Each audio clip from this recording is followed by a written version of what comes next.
to our transformational healing seminar. Tonight we have a very special guest that I'm really excited to present to you. Why do we have these seminars? What's the most important thing with seminars? What is the reason for it? Now, don't say information, because do you really need more information? I mean, you have Mr. Google, right? So, I mean, you could stay there forever and never leave the internet. Why, besides information, do we need to have these seminars? You hold seminars all the time, Dr. Larisa. What do you think? Community. Community. Yeah. Anybody else? Absolutely. Connection, community. What other reason? I want to learn. Learning, right? Yeah. Education. Education, true. Now, here's the thing. The reason why we hold these seminars also, and those are all true, is to share with you principles. Because would you agree that a person could say, hey, provide you with this information, and then another person provide you with this information, and they conflict with each other? How do you know what's right? What's going to save us is understanding how the principles of life work. The principles is how you filter information through. You get it? Because, you know, Dr. Larisa and I can't be with you walking around. I mean, we have other responsibilities in life besides to walk around and help you guys. So guess what? What's going to protect you, like with our kids, what do we teach them? It's the principles. And that's what we want for all of you, to have understanding what the principles are, because you want to be here not just to have data, you want to leave here, be a changed person, right? And also, you're not only here to change, we are all here to give everybody else who comes into our midst an opportunity to do the same. Because that's how you light each other's candle. Make sense? So that's our hope, that when you leave here tonight, not only will you have the opportunity to have information, but also to be changed as a human being. Our mission statement is to provide the latest and most advanced technology in holistic health and life care. And our catalyzing statement is to inspire people to live extraordinary lives, so what? They can be a beacon of hope for others. If you're living a life that's desperation and you're not, you know, open and growing, do you really care about any other people? It's hard to do that, right? Especially if you watch the news. I mean, that's all you need to do and you're done, correct? So shut it down, connect with the community, because this is the only way that you can then grow and be with people that care about you. Everybody online, please type your questions in and comments as well. And let's begin now with the concept of the principles of healing. How many types of stresses are there in general in life that create distortions in the nervous systems? Open book test. It's right on the wall. What are they? Anybody? Chemical, Yeah. health, mental, physical. Mental stress. What else? Physical. Physical stress. Environmental stress. Environmental or chemical stress, right? So those are the major. You can dive in deeper and subcategorize them. But what happens when you... By the way, is anybody here exempt from these stresses? Because let me know. We'll have dinner. I'll buy. Anybody exempt from the stresses? No.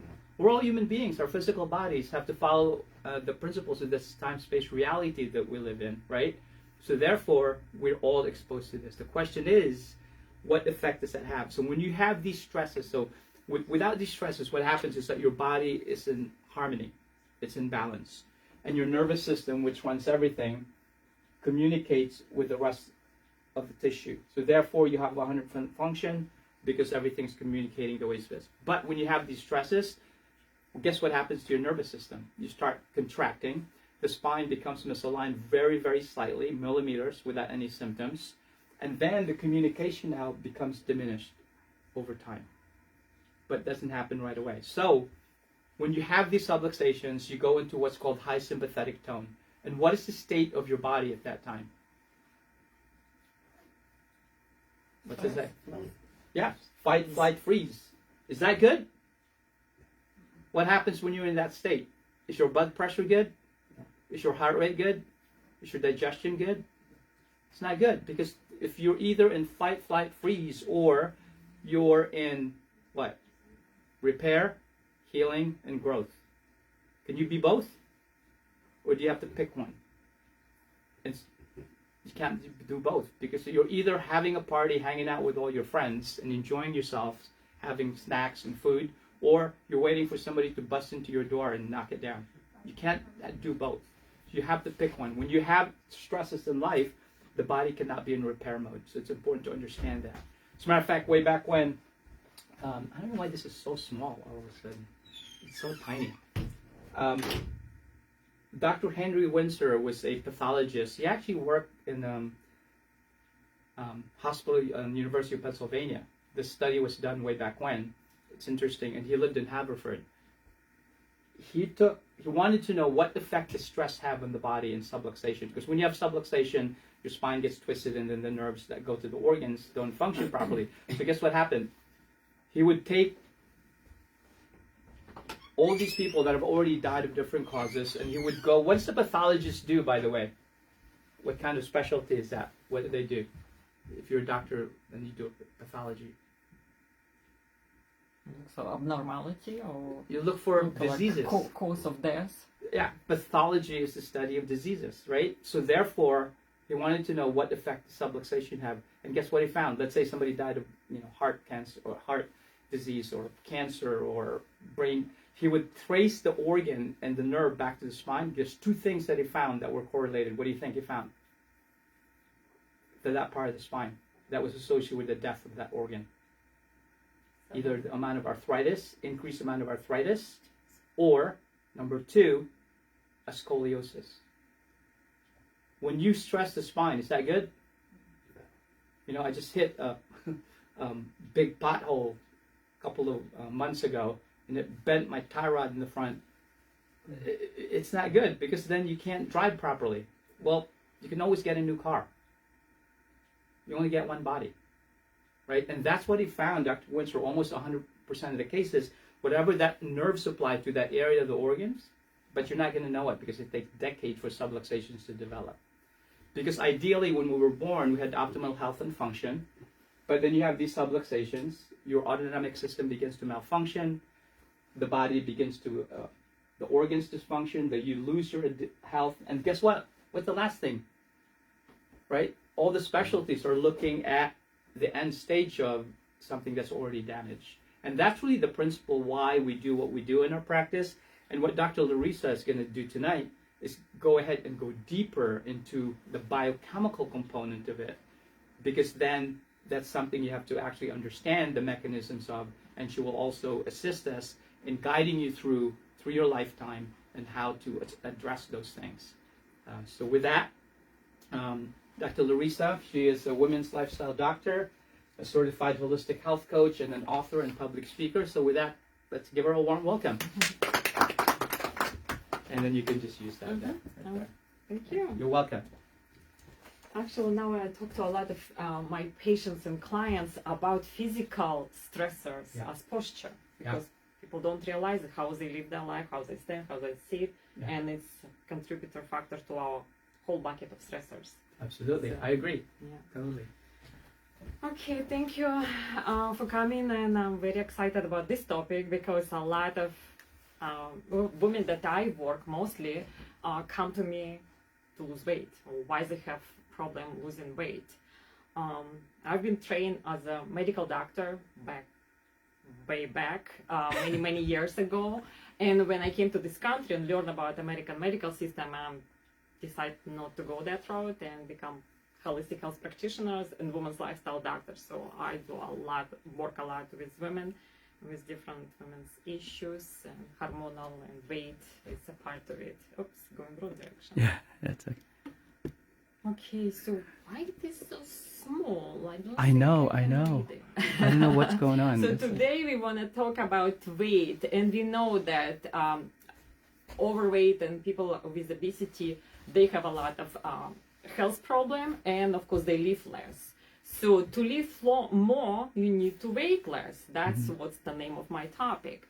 And a lot of people try to different diets, and most of the time diets don't work. And so we're gonna talk about why we have a weight problem here in America, and actually it's around the globe, and why diets do not work.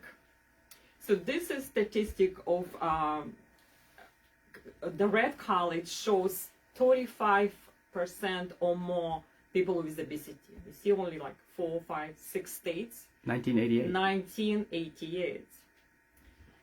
2022, almost all of them in red color or orange, and now we have even color with 45 to 50% of these people in some states, and you can see Louisiana, Kentucky, and West Virginia. I think that's the highest percent of people with like about 50%.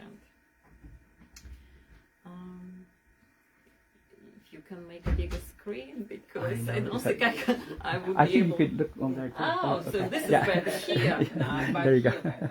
Okay. Okay, so what's the problem in America? Why we have that issue? Because it's just a different risk factors, and I'm gonna go deeper in each of them, like processed food, not availability of fresh food, and like we call it food desert in some areas of the country, cost of food and portion super size, and eating out, advertising and marketing, misinformation or overload of information, time management, stress, sedentary lifestyle, and lack of primary food. And we'll talk about what's a primary food. So what's processed food?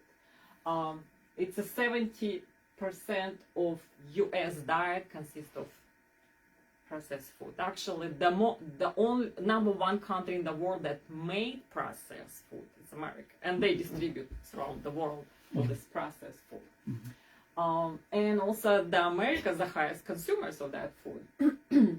And what's wrong with processed food? Because it's highest in sugar, salt, and fat, and of course, calories because of that. And full of preservatives and taste enhancers and different additives that make food appealing and tasty. This is a picture that I took when I went for training, and you can see what percentage of food of fat in different food. For example, beef steaks, 74%. Croissant, almost the same as beef steak, right? So you can see Mayonnaise. cream. Wow, look at that mayonnaise. Yeah. Great. And cheddar cheese and all. But fat is different, right? One, we know that some fat is good and some fat is not. And hydrogenized oil and processed fat is the worst one that contribute to all problem. And this is the amount of sugar, that hidden sugar usually, right? And we know that all processed food has some sugar ingredients, even ketchup. Why we need sugar in ketchup? Because it needs to be taste good. Mm-hmm. So orange soda, 12 teaspoons in 1 can of orange soda. Would you be able to eat 12 teaspoons? Right. No, but you can easily drink it, Yeah. right? So Coca-Cola drink 12 also. Wow. So yes, and we eat and drink this without even noticing, and it's all contribute.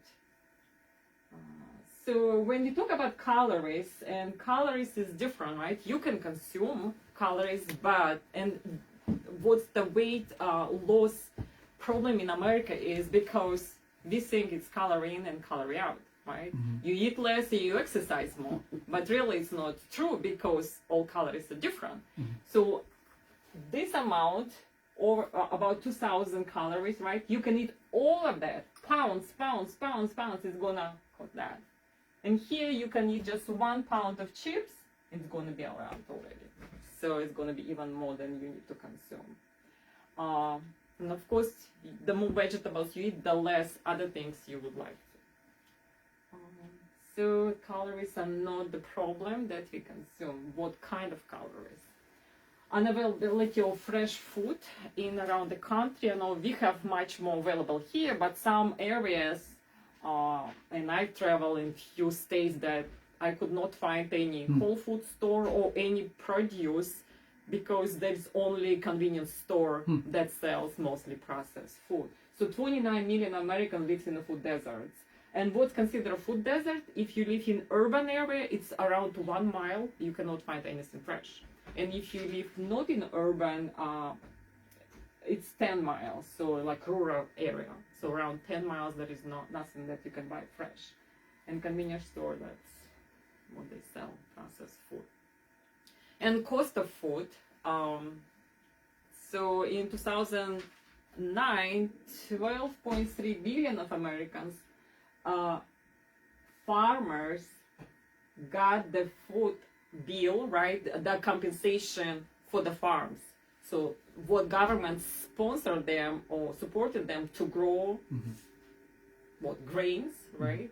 Wheat, corn, and all subsidized, and soybeans. So this is the subsidized programs for farmers. So they force them to grow this food, and we know it's commodity. It's sold on the stock market, and that's more they sell, the more they make, the more money they make. So in 2023, it's even increased the number. 12.6 billion goes to American farmers. So that's where all conventional farming is. And unfortunately, those programs are not working for small farms like family-owned and organic farming. So they don't get any subsidy. And that's why our food is mostly consists of corn, wheat, and soybean. So they're basically rewarding them Right. or guiding them to make that stuff that's not good for you because they're getting the money. Yeah, and all this goes to the processed food. Right? Yeah. Every package has one of those three, or Yeah. all of them together. Not to mention genetically modified organisms, right? Yeah. And that's why processed food is cheap, because of the subsidy that they get. And the largest group in those three things consists of the largest group on the pyramid or plate now, we call it, right? So it's grains, and that consists most of percentage in the plate by the FDA, USDA. So the highest stock price on corn and wheat, so as I said, right? And local farmers not eligible for subsidy. And also regarding of meat process, 85% of all meat that we buy in a supermarket, it's done by 4 big conglomerates of meat producers. And what is that usually? They're right. What's wrong with right? them? The So meat that we buy in the store. Factory, farming, yeah. right? What else is wrong with it? What else? Oh, their antibiotics are given to them, and Okay, yeah, other things. hormones, Yeah. antibiotics, Yeah. and they eat not organic food, so they're all constrained and stressed animals, and we eat what they eat. Yeah. So that's all end up in our body and become stressors. So, and about size of portions, if you remember from 70s, 80s, we had a Yeah. much smaller portion that we have now. In the restaurant specifically, unless you go to French restaurant, I think even French now serve more. So even dishware, much bigger sizes now, right? And of course, the bigger the dish, the more stuff you're gonna put on the plate. And compare a cup of pasta from back then, from 70s, it was only 200 calories because it was only 1 cup. Now a serving portion is 3 cups when you go to restaurant for pasta dish. Bagels, but it was only 2-3 ounces. Now it's 5-6, so it's double. Of course, if you buy in a big shopping club, we buy a big bag, and we sit down in front of TV with that bag, and it looks like, where did it all go? Yeah. Right. So that's also contributes. And Starbucks and other coffee shops, they serve and start in the smallest cup with the high 12 ounces, right, coffee. So it's called it tall, but it's a small size. So everything goes in the numbers, and of course, V goes in the bigger numbers. People. And even sizes of car. Did you notice that cars become bigger and bigger and bigger? Because we need to accommodate people. Yeah. Who is getting bigger and bigger, which unfortunately, but. So eating, what's the problem with eating out? Some of them we already mentioned. Empty calories, because a lot of food is already processed, and if it's lack of nutrients, our body wants to eat more. If there is no nutrients, we feel like we're eating, but we don't get nutrition, and our body wants to eat more. So food like chemical substances also fool our brain, and we want some of them addictive, and we want to eat more of those things. Like I know some people love go to Starbucks every morning. It doesn't mean that it's tasty. They just get addicted on their coffee, and they just only one brand and forever. And some people own Dunkin' Donuts. Well, why is that? Why you cannot drink from one brand to another or no brand? Because somehow we get hooked up on specific things. And I believe they add something to the coffee. Well, can I mention that? Yeah. That so think about also, I'll just pop one over here so they know who's talking. Ventriloquism there. So think about this, right? So if you eat something processed like chips, I mean, you can't stop, like especially the chips that, I'm not going to name the brand, obviously, that has coloring in it and it's MSG, and you just can't stop eating it, right? Because they have like focus groups. They put together, say, what kind of food they take women in their 40s and 50s, and they say, what kind of food do they want to eat? And they keep making more of that and making it more addictive so that they can sell more. It's all about profit. And that's fine, but think about this. How many carrots can you eat? Not many. Right? Because the body goes, all right, that's enough of that. It's like, because fiber. It's fill you up. Exactly. And then also it goes to the brain going, eat something else. Like, you don't go, I'm sorry, Dr. Larisa, I ate a bushel of apples last night. I'm so full. I mean, nobody eats a bushel of apples. You have to stop because it's nature, and nature goes, do something else. But with chemicals, you bypass the natural, byproducts or Satiety level. yeah, exactly. I thought I'd do that. And actually, I don't know if you can play a movie. It's going to be in a marketing. We have like 10 minutes marketing movie, how they create the product that is addictive. We'll do that next time. Yeah. Part 2. Okay. So also we know that when you eat out, you consume the most salt, sugar, and fat. And based on statistic, now Americans consume 3,400 milligrams, like more than 3 grams of salt per day. But USDA said that we should have like 2,000 or 2 grams of salt. So definitely we eat more salt because we eat out or we eat processed food. And high in sugar, average American consumes 17 teaspoons of sugar a day. 17. What's the norm, or what they say normal? For female it's a 6, and for male it's 9. So It's more and 1 teaspoon of sugar, it's 4 grams of sugar. 1 teaspoon, it's 4 grams. So 6 to 9 of spoons per day. So female is 6 and for male it's 9. Don't go more than that. But as you can see, right, 12 teaspoons in the soda can, and you already got your over your average. And we talk about oversized portions when you're eating out, marketing tricks and order more, right? When you go to happy hour, what they put in front of you? Salty nuts, because when you eat salty nuts, you want to drink more, so you order more. So they use all kind of tricks, so you buy one, get one free, and stuff like that. So it's all marketing, they want you to eat more. Buy one, get one, right? And happy hours and salty nuts, so I talk about that.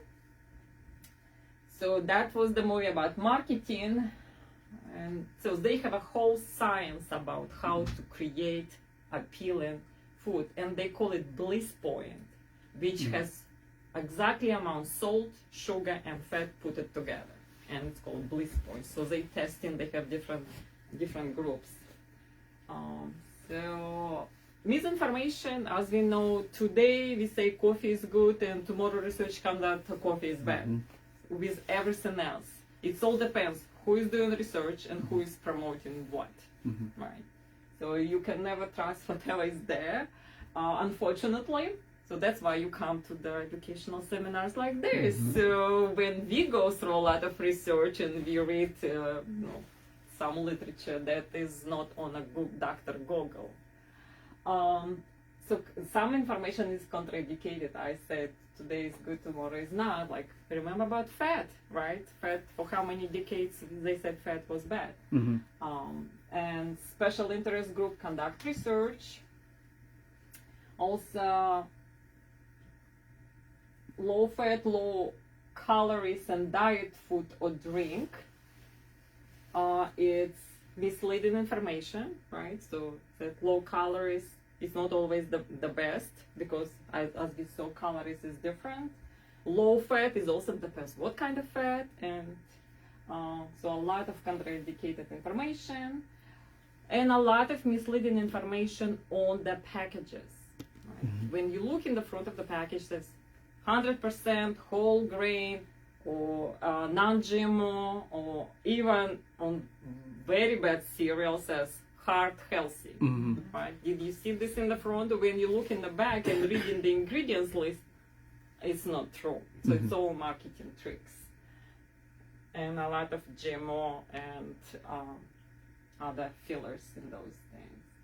So time management is another risk factor why we don't eat healthy. Because what? Now mothers working, right? They don't have time to cook.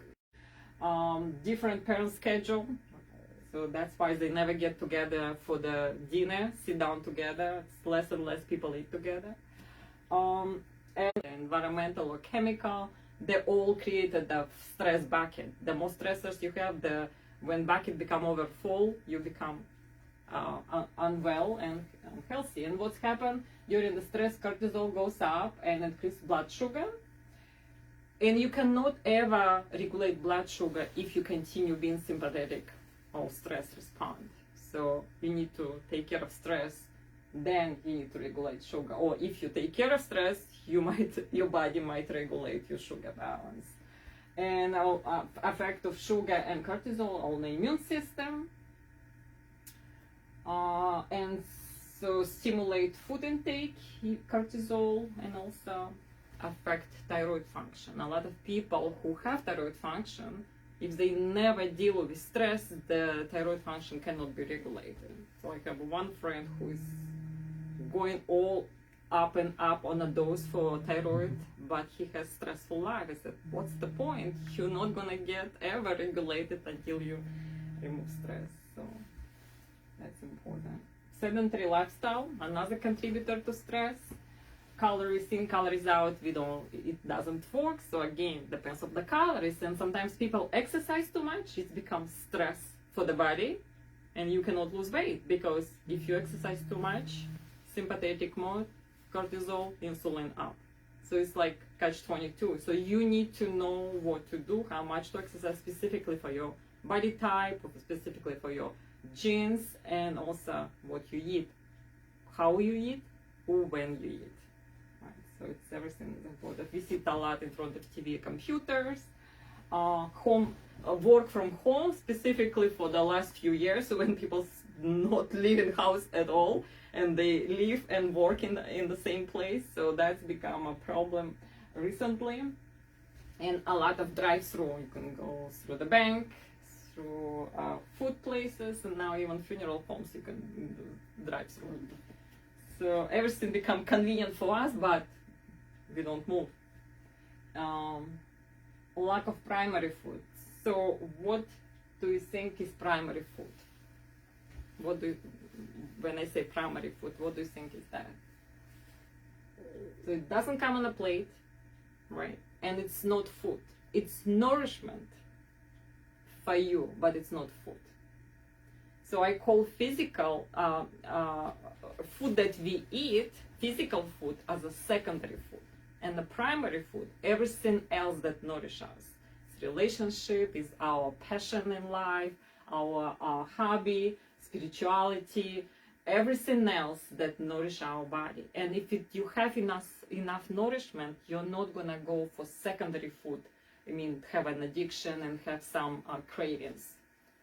So that's very important, and that's how I work with my clients. We go through, there is an exercise like life cycle.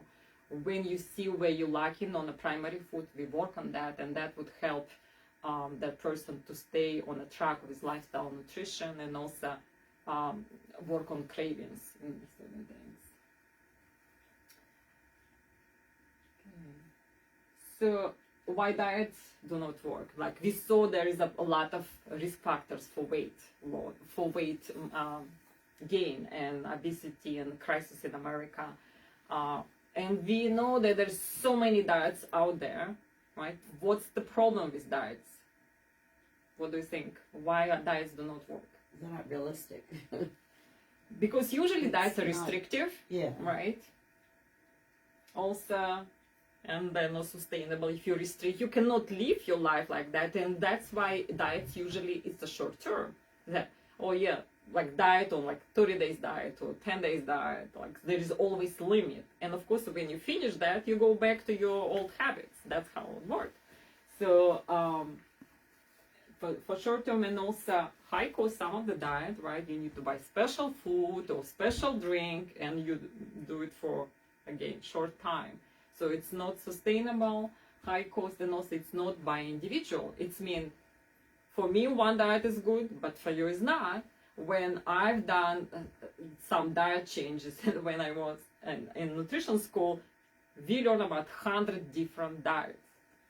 And sometimes I try for myself, like, let's do a raw diet, and I try it, and it was a winter, and I got sick. I said, I eat all this raw food, all this nutrition, why I'm sick? I was horribly like flu, and I realized that it was too cold for my body in the winter. So we always need to consider what season and what year and what's your constitution by Ayurvedic style. So it wasn't good for me specifically in that season. So learning all that, that's called by individuality. Also, if you know your genetics, right, maybe you cannot metabolize fat very well, like what happened with me. I did keto diet for 1 year. After I checked my genes, actually I cannot metabolize fat very well. I couldn't stay on the keto diet for a long time. And my personal diet, the best based on my genes, it's Mediterranean diet, minus grains. So because I have another gene that I cannot metabolize grains very well, or carbohydrates. So this is personal for me, but I cannot recommend this diet for everybody else because everybody is so individual and needs to have different approach. So what do we do then? Safe way to drop pounds. Of course, we need to eat real food, right? Lots of fresh food, fruits and vegetables. And I call it crowding out. The more good stuff we put on a plate, the less space left on a plate for bad stuff. So it's called crowding out. Add every day or every week more vegetables on your plate. So you won't have place for something that you shouldn't eat. Maybe you can just eat out of your hand. No, that's Whatever you can hold in your hand. Like no a plates. handful of broccoli. I think that would be good. Just And kidding. of course, drink enough water because sometimes we feel hungry, but really we are thirsty. So if you drink water, you feel your body and you stretch your stomach, and you might not feel even hungry after you drink a glass of water. So, and I know a lot of people are dehydrated, and that's important to flush toxins and also hydrate your cells. And obviously avoid sugar, right? And there is so many names of sugar, right? And some of them hidden in the labels. You don't know what that means, but really it's all the same thing. They just call it different. And another very bad things happen in America, or specifically with drinks, when they start using instead of sugar, high fructose corn syrup. And where it comes from corn, because they have too much corn. So it's become cheap to produce, and now it's in all product. And that is very bad for the body and for the sugar and for the insulin. So, and again, use smaller dishware, smaller plates. And crowding out, I already said. Good also fats. So if you eliminate hydrogenated fat, that's number one. So two food I would say eliminate from your diet: sugar and bad fat. And if you these two, at least you already will see a difference because those two are very inflammatory food and add calories and everything else. So. And chew well. Why it's important to chew? Why do we need to chew? And how many times do we need to chew? 500. No, just kidding. 20 33. 30. Wow. Why do we need to chew our food? Better digestion, Yeah. releases enzymes. Yep. Digestion starts in your mouth. So we release enzymes, we stimulate our stomach acid already when we start chewing, and already mechanically break out our food. So because of course, if you eat something that already processed, you don't need to chew much. Yeah. But of course, if you eat fresh fruits and vegetables, you need to chew much more. And because again, we're on a fast life pace, we need to eat fast. That's why we usually eat cooked, processed food that we can eat in 5 minutes.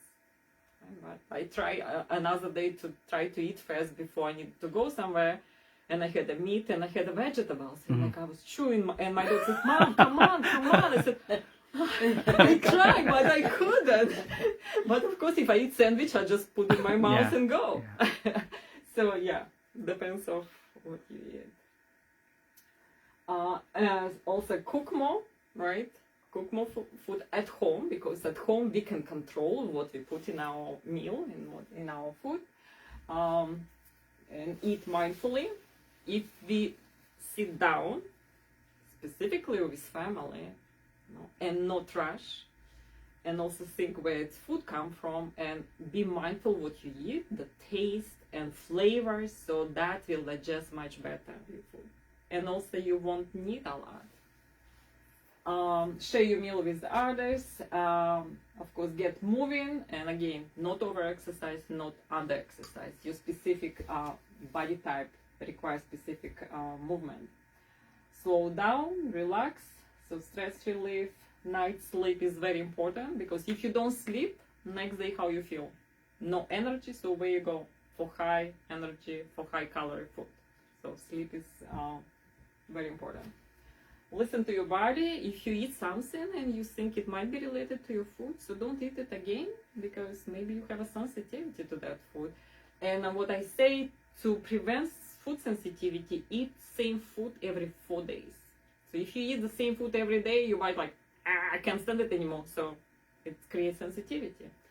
And find love. Love to yourself, right? If you love yourself, you can do a lot for your body, and also love others. And the energy change with that. So this is just, I took it from Dr. Freeman's book, the highest nutrient content from all food, and he's vegetarian. So he put this chart, he tests all food, what's the best one to eat? It's raw, leafy, green vegetables. Everybody probably tells you to eat that. So this is the highest nutrient, micronutrient content. So if you decide to choose the food, choose one that is the highest nutritional content. And if you add it at least some every meal, so that would be beneficial. And dialogue with your body, that's what listening to your body. And this is actually in my book, Listen to Your Body and Regain Your Health, that you can get on Amazon. And it was quote from my teacher. The body talks to us all the time, and their messages are very important to me. So, and their messages is for us to live our life the best we come here to live. And so listen to your body. What's your body saying? This is my message. Let's continue. And that's my book that you can get on Amazon. It has a lot of information that I mentioned, but it's more than that. And also, if you're interested to personalize and work as a group, be accountable for other people, I offer a program which is online and in a group. Start March 3rd to 31st. We have 5 Zoom meetings. We have different topics on weight loss, assignments, and group accountability. So if you're interested, it's on my website. And also you can scan QR code and you can get more information here. And today is a special price for you who came here. So regular is $127, it's $77 if you sign up with me. And that's the program. Okay, thank you very much. If you have any questions. Give her a big hand. Thank you very much, Larisa. Thank you. Thank you. So yes, please connect with her. For those of you online, you can actually do this. Let me see here. See that QR code? If you're online, you can scan that. It'll pop up. So if you can scan that QR code, you'll be able to connect with her and stop the craziness. And you know, the most important thing I think in life in today's world is accountability and connectivity. I was just telling one of my patients today that, you know, everybody that comes here, we all have some kind of stress. I said, the one thing that you could do is community. And, you know, I go to karate on Saturday mornings, and, you know, we work long days. We're here 12 hours a day, Monday to Thursday. And so by Saturday, I'm like, I should just really stay in bed. But, you know, people are waiting for me to show up. So if you have to show up for somebody else, I think it's one thing that's important. It's another thing that's really important. The body was created to expand and contract, right? First of all, if your nervous system's like this, it's hard to do. Watch this. Do this really quick. It's important. Everybody stand up so that nobody falls asleep. Ready? So watch this. Make sure there's nobody around you so you don't smack anybody here. You ready? So if you're like this, if your posture's really good, right? It's like very simple. Now go like this. Put your arms above your head like this. Just go as high as you can. You got it? Pretty easy, right? Now watch this. Ready? Do the old man posture. Exaggerate it. Let's, oh, my back hurts. Go forward like this, right? Now bring your chin up, because you can't look down, obviously. You knock yourself out. So go like this. Don't move. You got it? That's old man posture. You ready? Now do the same thing with the arms. Don't move. Can you do it? Oh, no, I have shoulder issues. Really? Now do the thing. One more thing. You ready? Regular, nice, even posture. Deep breath. And out. One more time. Deep breath. And out. Respiration's 100%. Yes? All right, let's do old man posture. You ready? Old man posture. Look up like this, because you got to go. Know where you go. You want to, now take a deep breath. Forget it. You're hypoxic already. Do you understand why the nervous system is so critical? What Dr. Larisa is showing us is really, really important. It's the biochemical component. If your nervous system's not functioning properly, you can eat all the good food. How are you going to metabolize it if you're hypoxic? If you can't, you know, you have all these joint issues like, oh, it's my shoulder. It's not your shoulder. It's part of it. You understand? So physical, emotional, chemical. So really critical. We need to be connected to as many people that actually do what they do at a higher expertise level. You need to connect with her. That's the most important thing that you can do. So, as we, again, this is her information. Connect with her, holisticexpert.org. That's her phone number. Just don't call collect. So, is that still possible? So, I don't know. I'm aging myself. So. So, again, connect with her. Let's thank her again for being here. Our next seminar, please attend. It's a muscle testing seminar. That's going to be something that we will teach you how to do for yourself. We also have our Patient Appreciation Day coming up, March 20th.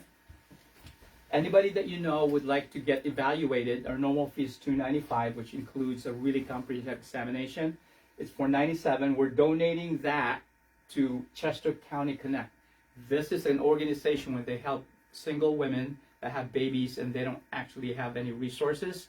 They give them diapers and food and, you know, help so that this way they can take care of the babies. We're donating that to them. Also, for those of the practice members, see all this? This is all the fun stuff. If you can do all these things, you get points. And we're going to be actually doing a raffle at the end of, on the 20th. And you can, number one, you get an Amazon gift card. You can get massages. You can get reflexology. Spring's coming. Energy has to be extended out. So let's have fun. Enjoy. We're going to have food and, you know, beverages at that time as well, and possibly music. I think you play the kazoo, right, Mike? So that's it's going to be Mike's kazoo now. I'm just kidding. So it's going to be fun. So let's get engaged. Let's connect with each other. People online, please type in your questions. Comment, like, and share. And also our website is drmariano.com. Here's the last thing. Jim Rohn said, we all will experience two things in life. The pain of discipline or the pain of regret. The pain of discipline weighs what? Ounces. The pain of regret weighs tons. And sometimes, if you go too far, you can't come back. So our goal is to, yes, have hope, connect with the community like ours, our holistic community. And with that, thank you so much for being here this evening. Until we see you in our next seminar, I'm Dr. Dennis Mariano. Have a good night.